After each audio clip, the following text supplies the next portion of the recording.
Hey parents, I just wanted to share a quick video with you to show you how we're multiplying fractions in 5th grade this year.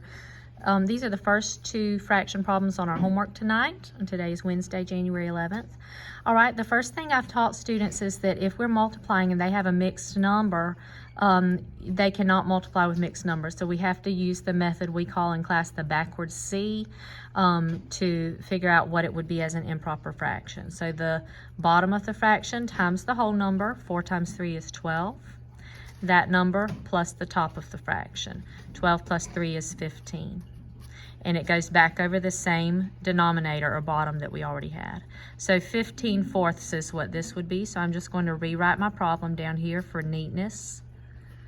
And then let me do the same thing to this one. 3 times 2 is 6. Add that to the top. 6 plus 2 is 8, and it goes back over the same denominator. So this side would be 8/3.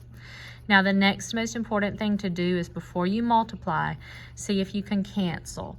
To cancel, we look at the diagonal, so like this, 4 and 8, and I tell them what is the greatest common factor of 4 and 8. They can both be divided by 4. 4 divided by 4 is 1, 8 divided by 4 is 2. How about 3 and 15? The greatest common factor of 3 and 15 would be 3. 3 divided by 3 is 1. 3 can go into 15 5 times. Now we multiply straight across. 5 times 2 is 10.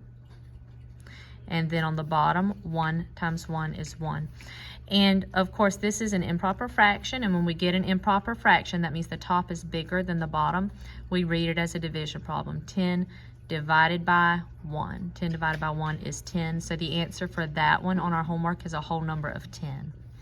Now let's look at this one. Same thing. I have to change these mixed numbers to improper fractions. So 4 times 1 is 4, plus the top equals 5, and it goes back over the same denominator. So that one is going to be 5/4.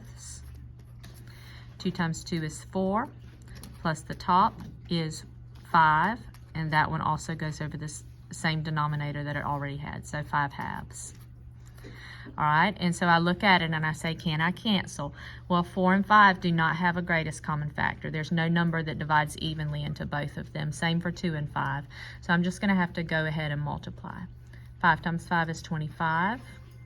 4 times 2 is 8.